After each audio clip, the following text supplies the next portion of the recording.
खबरदार खबरदार के इस एपिसोड में जुर्म, हैरत अंगेज और वर्तमान में हो रही सच्ची घटनाओं पर खास विश्लेषण। नमस्कार, मैं हूं महेश बहुगुणा, आप देख रहे हैं खबरदार एपिसोड। और आज आपको लिए चलेंगे पश्चिम बंगाल की लोकसभा रंगबाणी चुनाव पर खास विश्लेषण। मेरी रिपोर्टर्स टीम और मास मीडिया कर रहे रिपोर्टरों के साथ ग्राउंड रिपोर्टिंग के बाद सबसे पहले यदि मैं पश्चिम बंगाल की बात करूं, गंगा सागर से लेकर के महानगर कोलकाता और कई जगह पर मेरी टीम का दौरा निकल के आता है। और एक सबसे बड़ा डायलॉग जो वहां पर चल रहा है आज की डेट में, तो वो चल रहा है बीजेपी की चाल और दीदी ममता बनर्जी के द्वारा जनता के लिए बनाई गई घर के आगे पानी की चाल। इसका मतलब ये है कि बीजेपी पे जो आरोप लगाया जा रहा है चाल खेलने का, ममता बनर्जी पश्चिम बंगाल की एक जमीनी ही नेता नहीं बल्कि ताकतवर नेता भी हैं, जिनकी जमीनी पकड़ है। और कई जगह पर जब मेरी टीम ने पश्चिम बंगाल का दौरा किया, ज़्यादातर घरों के आगे एक तालाब सा नज़र आता है जिसको चाल बोला जाता है, और उसमें हर घर के आगे मच्छी पाली जाती है। उसमें बंगाल का जो खास भोजन मच्छी और चावल, उसके लिए सरकार के द्वारा ऐसा फंड दिया गया है। हर घर के आगे हमें चाल बनी हुई नज़र आई और कई लोगों के 4-4 तालाब जिनमें मच्छी का पालन किया जाता है। कई जगह पर ऐसा देखने को मिला। इसके अलावा यदि मैं इस लोकसभा चुनाव रंगबाणी की बात करूं, तो खास तौर पर ऐसा लगता है मानो बीजेपी को ज़्यादा फायदा नहीं होने वाला। चाहे वो खालिद का केस हो, वहाँ पर भी जब टीम ने दौरा किया तो ऐसे निकल के आ रहा, अभी भी हर जगह पर तृणमूल के ऑफिस कई जगह नज़र आए।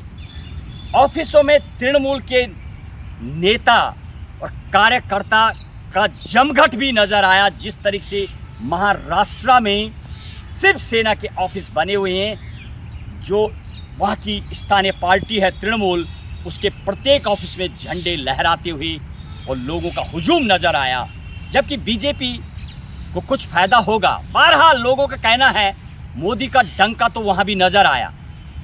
कई ऐसे दिव्यांग जनों से हमारी बातचीत, जिनका कहना है कि प्रधानमंत्री तो नरेंद्र मोदी ही बनेंगे, लेकिन दीदी भी वहाँ पर किसी प्रधानमंत्री से कम नहीं है, चाहे वो किसी कम्युनिटी का हो।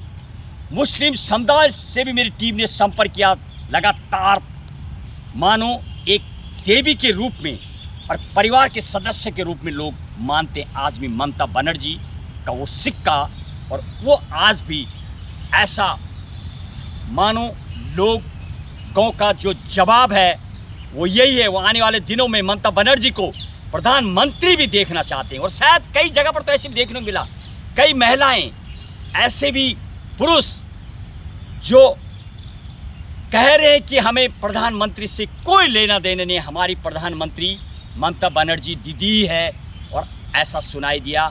यदि मैं कुछ राज्यों की बात करूं, खास तौर पर कोलकाता की बात करूं, यदि व्यवस्था की बात की जाए तो वहाँ पर ट्रैफिक पुलिस तपतपाती गर्मी में भी उस वाइट यूनिफॉर्म में जो पुलिस वहाँ पर ड्यूटी देती है, हर 20-20 कदम पर पुलिस ड्यूटी देती है।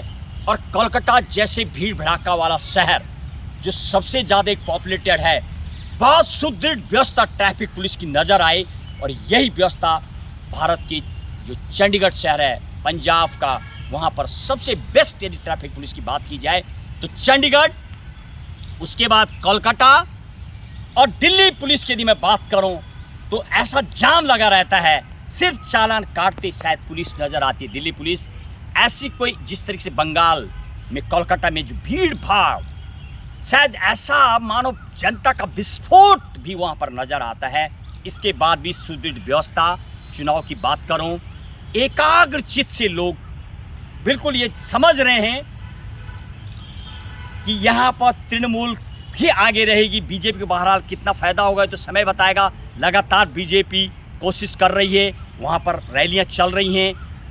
सारे तमाम सेंट्रल के लीडर से लेके राज्य के नेताओं का लगातार भ्रमण, और अभी भी कम्युनिटी में कहीं ना कहीं शायद प्रधानमंत्री तो मोदी का ही नाम आता है, लेकिन इतना जल्दी आसानी से भेजना शायद नामुमकिन है। जिस तरीके से राजधानी दिल्ली में आम आदमी पार्टी केजरीवाल की सरकार बनी थी, दोनों बार इलेक्शन की बात करूं तो 62 सीट लाना, 68 सीट लाना अपने आप में एक अचीवमेंट है।